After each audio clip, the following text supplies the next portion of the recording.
Welcome to the second edition of the Polish Institute of International Affairs Strategic Arc. The world is facing an increasingly complex geopolitical landscape, with multiple flashpoints and shifting power dynamics. The Russian invasion of Ukraine is in its second year of full-scale fighting. The people of Ukraine hold firmly against Kremlin's war of attrition.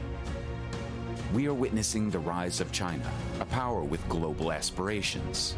The consensus that Ukraine must prevail influenced the awareness among Chinese decision-makers that a war in the Pacific would not only stop global trade, but also would be met with overwhelming reaction by the global community relying on peace.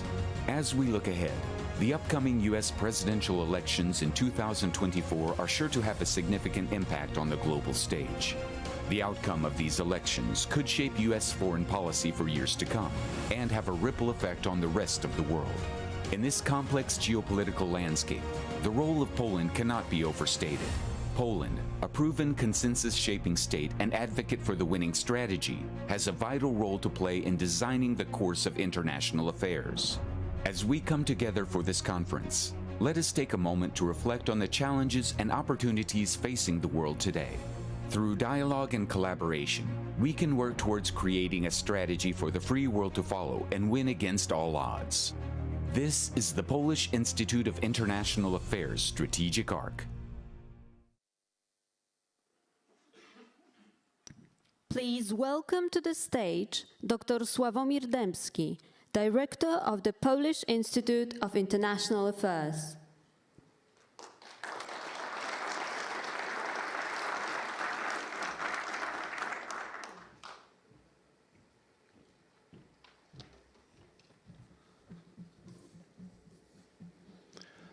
Mr. President of the Republic of Poland, Your Excellency Andrzej Duda, Minister of Foreign Affairs of the Republic of Poland Zbigniew Rau, Supreme Allied Commander Europe General Chris Cavoli, Chief of Staff of Polish General Staff General Raymond Andrzejczak, Secretaries and Undersecretaries of State, Excellencies, representing heads of state and foreign governments, governmental and administration officials, representatives of foreign and security community, members of academia, members of the press, ladies and gentlemen.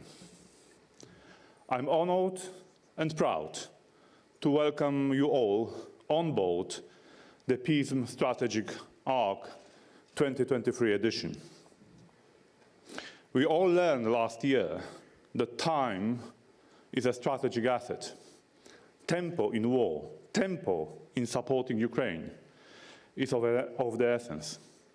It determines our success or failure. So first and foremost, I want to thank you all present here in Warsaw for contributing your precious time to think about common free world goals and how we can help achieve them in the near future. The role of the strategic arc is to stimulate strategic thinking and help decision makers by narrowing any uncertainty they are constantly dealing with. Over 2 days of discussions, we are going to debate the path we should take and the free world should take for the coming months. Let me stress very strongly, with Russia's aggression on Ukraine and the worrying prospects of tensions in the Pacific, the time for strategizing is back. This rings true for strategic thinking. One may say that most of our countries have strategies, all sorts of them. Libraries and government archives are full of strategic documents, ones often never implemented. It is one thing to publish a strategy that reflects specific aspirations in usually general terms. But it is completely another to set the strategy when war has already erupted or is just around the corner. Simply put, strategies quite often do not survive the confronting with reality. They need to be adjusted and supported with appropriate tools that enforce them. With Russia's aggression on Ukraine, major threats have materialized that influence our societies. People are concerned with the risk of escalation and are worried that about the economic well-being. Decision makers are under immense stress and pressure. On the one hand, they must respond to the internal political realities. On the other, this is a time when their decisions will define our security and prosperity for generations. The consequences of procrastination and mistakes can limit our freedom in the future and generate even bigger costs for our societies.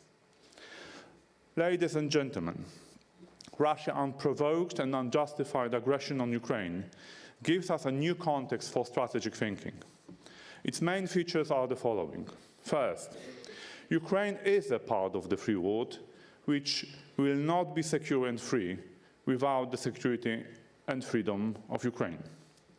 So not only should we not be afraid of winning, as I underlined last year in my opening remarks delivered from this podium, but we should be aware that after a year of the ongoing war, ending it without being defeated would mean victory for Russia. It must be clear that Russia has achieved nothing by using force, and Russia's war led to its strategic failure.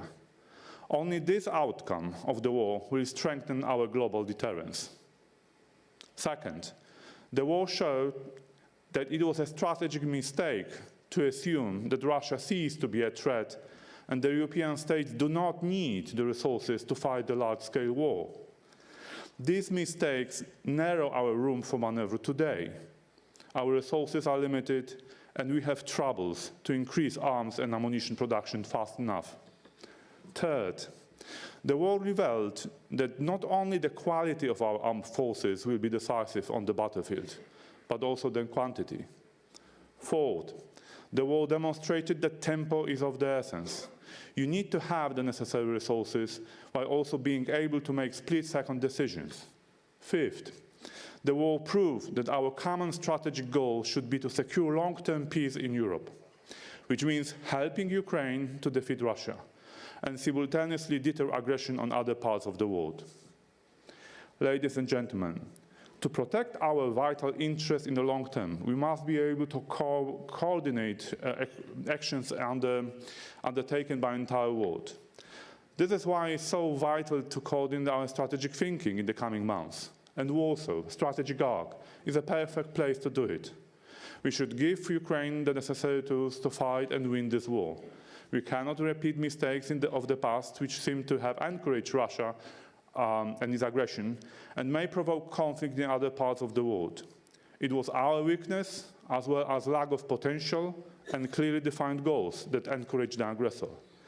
Now, Ukrainians are buying us time with their blood, sweat and tears so that we can correct our mistakes.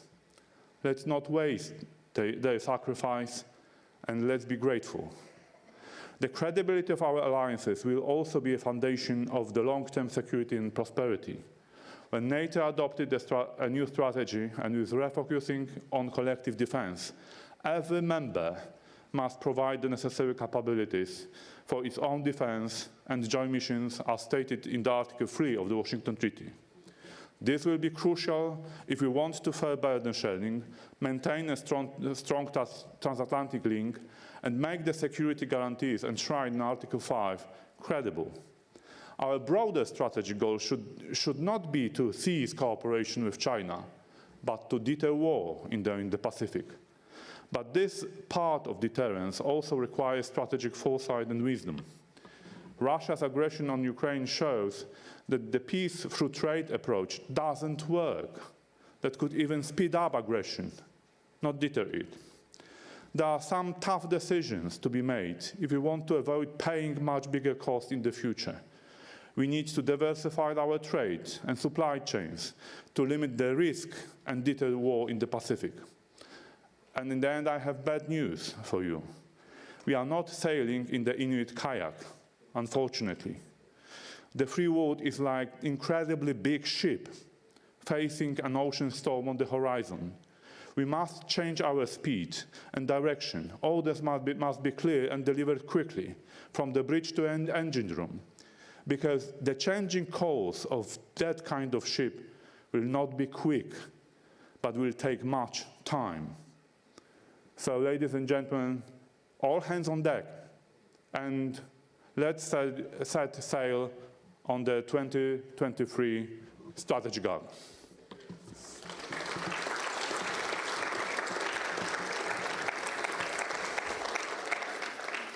Ladies and gentlemen, there are moments in history when nations need to rise to the challenge or live in shame for doing what is right, not doing what is right. I'm proud that Poland rose last year to the challenge supporting Ukraine and continues at this path.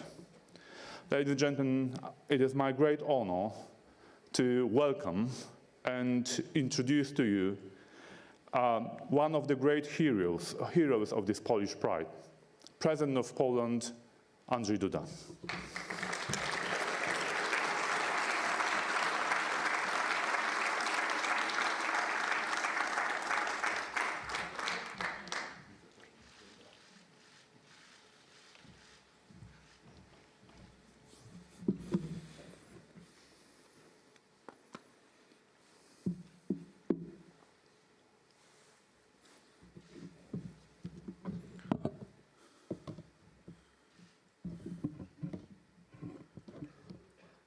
Dear Director, thank you very much for this introduction.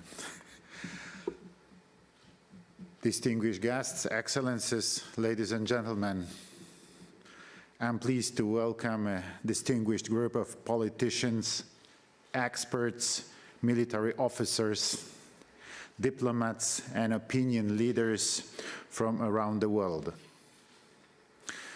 You have gathered in Warsaw for the second time on the initiative of the Polish Institute of International Affairs. This conference, Strategic Arc, is designed to help chart the course of the free world through the meanders of our recent history. And I think no one has any doubt how necessary it is at this difficult time. I would like to begin by asking a quick question. How can Western unity and solidarity be consolidated to help Ukraine to put pressure on Russia as a whole and to confront other challenges?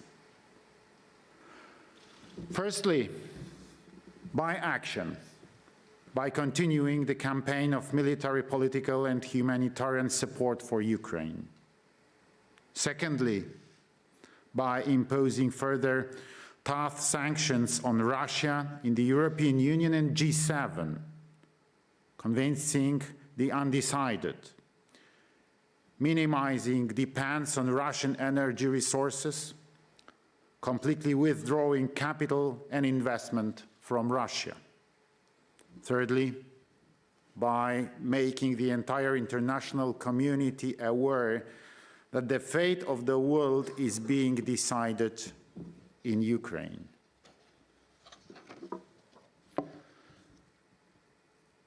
Because Russia's success would be an incentive for other countries to conduct aggressive policies.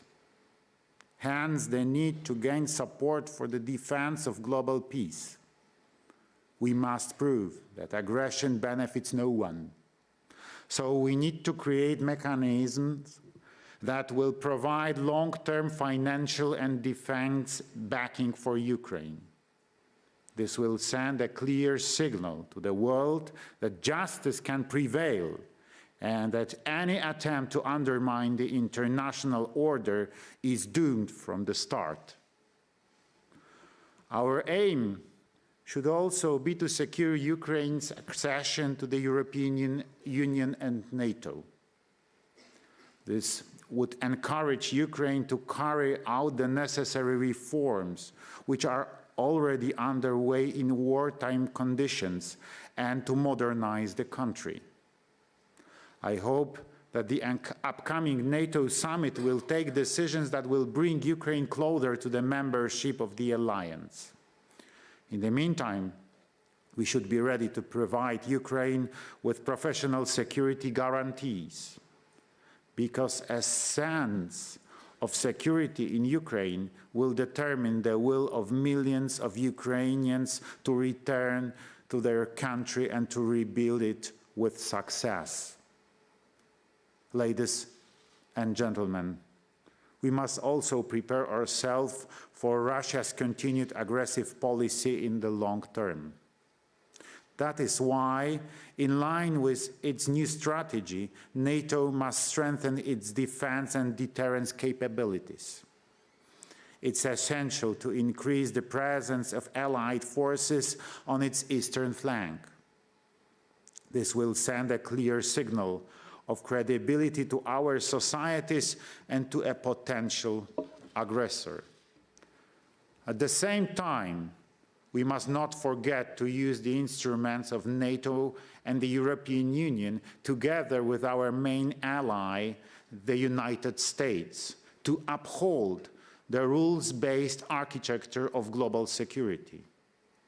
After all, effective deterrence of Russia and reducing the risk of other conflicts demand US involvement and US-European cooperation.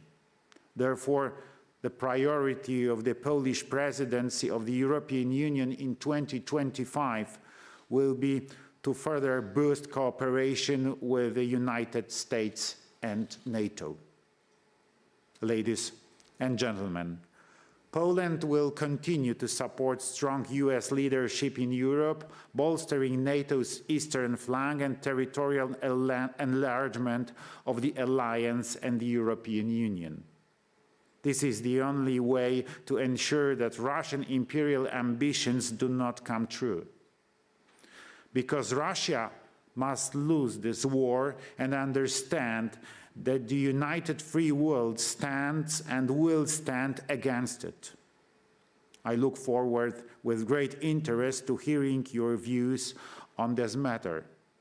I am delighted that such a distinguished group of experts will be debating in this room. Let me also take this opportunity to thank you for all your analytical and advisory work, which I recognize and appreciate. I wish you fruitful discussions. Thank you very much. Good luck.